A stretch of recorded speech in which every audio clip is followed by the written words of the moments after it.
النبي صلى الله تعالى عليه وسلم أنها قالت قال النبي صلى الله تعالى عليه وسلم من أراد أن يضحي فلا يقلم أظفاره ولا يحلق من شعره شيئا في العشر الأول من ذي الحجة أو كما قال عليه الصلاة والسلام۔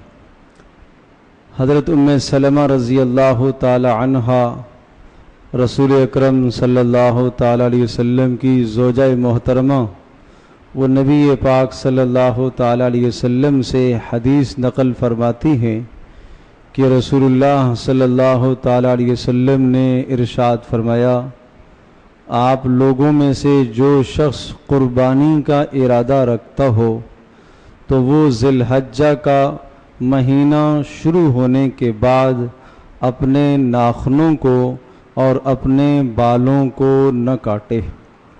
تم میں سے جو شخص قربانی کا ارادہ رکھتا ہو وہ ذی الحجہ کا مہینہ شروع ہونے کے بعد اپنے ناخنوں کو اور اپنے بالوں کو نہ کاٹے، اور یہ حکم ذی الحجہ کے ابتدائی 10 دنوں سے متعلق ہے۔ اس مبارک حدیث میں پہلی بات تو یہ ذہن نشین فرما لیجئے، رسول اکرم صلی اللہ تعالی علیہ وسلم نے اپنی امت کو ہر جگہ ثواب میں شریک کرنے کی کوشش فرمائی ہے۔ کسی بھی موقع پر کوئی بھی ثواب کا موقع ہے، آپ علیہ الصلاۃ والسلام کی ہمیشہ کوشش یہ رہی کہ امت ثواب سے محروم نہ ہو جائے۔ اور چونکہ یہ حج کا موقع ہوتا ہے اور اس وقت حجاج کو یہ حکم ہوتا ہے کہ جو آدمی حج کے لیے احرام باندھتا ہے تو احرام باندھنے کے بعد وہ اپنے ناخنوں کو اور بالوں کو نہیں کاٹتا اس وقت تک جب تک وہ قربانی نہ کرے، تو حجاج کے ساتھ تشبہ اور شباہت کے لیے عام مسلمانوں کو بھی یہ حکم دیا کہ تم میں سے جو آدمی قربانی کا ارادہ رکھتا ہو وہ ذی الحجہ کے ابتدائی 10 دنوں میں اپنے بالوں کو اور ناخنوں کو قربانی کرنے سے پہلے تک نہ کاٹے۔ اور یہ اس لیے کہا تاکہ آپ کی شباہت حجاج کے ساتھ ہو جائے، اور جو اللہ کی رحمتیں حجاج پر برس رہی ہیں ان رحمتوں میں آپ کا بھی حصہ شامل ہو جائے۔ دوسری بات یہ ذہن نشین فرما لیجئے، رسول اللہ صلی اللہ علیہ وسلم نے فرمایا جس شخص نے قربانی کا ارادہ کیا ہو، پتہ یہ چلا کہ یہ حکم اس شخص کے لیے استحباب کا درجہ ہے، مستحب ہے جو قربانی کا ارادہ رکھتا ہے، اور جو شخص قربانی کا ارادہ نہیں رکھتا، صاحب نصاب نہیں ہے، صاحب حیثیت نہیں ہے، اس کے لیے یہ بات نہیں ہے، یہ فضیلت اس شخص کے لیے ہے جو قربانی کا ارادہ رکھتا ہو۔ تیسری بات یہ ذہن نشین فرما لیجئے کہ جو قربانی کا ارادہ رکھتا ہو تو وہ ذی الحجہ کے ابتدائی 10 دنوں میں اپنے ناخنوں کو اور بالوں کو نہ کاٹے۔ یہ اس وقت ہے کہ جب ناخن حد سے زیادہ بڑے ہوئے نہ ہوں اور بال حد سے زیادہ بڑے ہوئے نہ ہوں۔ اگر ناخن اتنے زیادہ حد سے بڑے ہوئے ہیں، مثلا 40 دن ہو گئے آپ نے نہیں کاٹے اور آج ذی الحجہ کی 4-5 تاریخ ہو گئی ہے، 40 دن گزر گئے اور بدنما لگ رہا ہے اور گھن آتی ہے، ناخنوں میں میل جمی ہوئی ہے، تو اس کو ہر حال کاٹ دینا چاہیے۔ یہ حکم اس صورت میں ہے کہ جب آدمی کے اوپر ایک طویل زمانہ ناخن نہ کاٹے ہوئے نہ گزرا ہوا ہو۔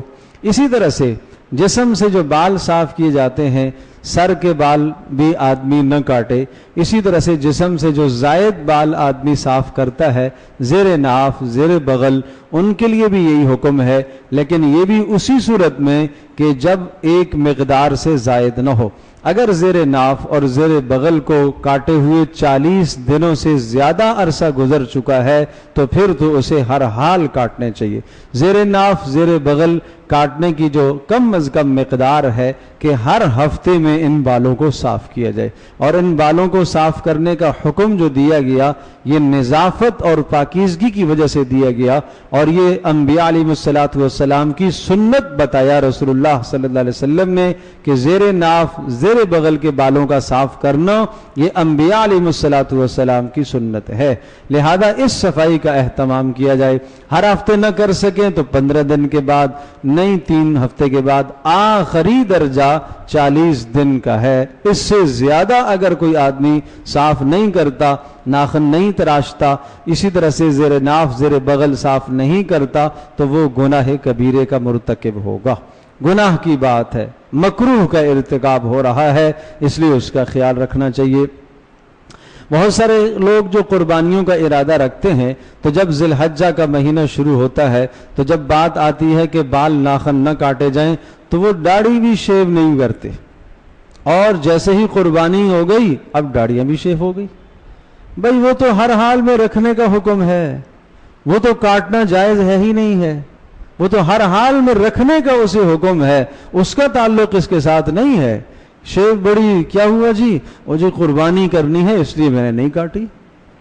تو یہ کون سا ثواب کا کام ہے کہ ابھی آپ نے یہ جناب نئی شیو بنائی اور نہیں کاٹے, اور جب عید والا دن آئے گا تو اس دن بالکل صاف ستھرا ہو جائے گا اور اس طرح پھیر لے گا. یہ تو غلط بات ہے.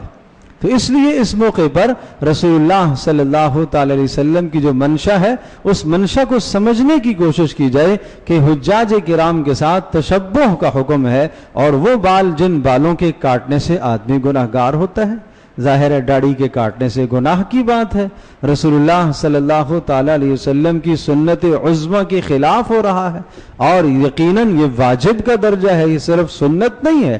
سنت کا مطلب یہ پیارے پیغمبر صلی اللہ علیہ وسلم سے ثابت ہے, باقی یہ تو واجب کا درجہ ہے. تو اسے تو نہ کاٹا جائے, ایک مچھ سے کم بال ہوں تو ان بالوں کو نہ کاٹا جائے, انہیں نہ چھیڑا جائے. باقی جو ہے یہ ناخنوں اور جسم کے زائد بالوں کو صاف نہ کرنا یہ مستحب عمل ہے ان لوگوں کے لیے جو قربانی کا ارادہ رکھتے ہیں. تو بہرحال چونکہ کل کا دن آپ کے پاس ہے تو جس کا یہ ارادہ ہو قربانی کا تو وہ اگر اپنے ناخنوں کو بالوں کو کل صاف کر لے اور پھر ذی الحجہ کا چاند ہونے کے بعد پھر 10 ذی الحجہ تک نہ صاف کر دے, چھوڑ دے, تو یہ بڑے ثواب کی بات ہے, اجر کی بات ہے. حجاج کے اوپر جو اللہ کی طرف سے رحمتیں اور برکتیں نازل ہوں گی ان رحمتوں اور برکتوں میں اس شخص کا بھی حصہ ہوگا. اللہ پاک ہم سب کے لیے سمجھنا عمل کرنا آسان فرمائے. الحمد للہ رب العالمین والصلاة والسلام علی سید الانبیاء والمرسلین وعلی آلہ وصحبہ امتی اجمعین. اللہم انا نسألک الہدى والتقى والعفاف والغنى.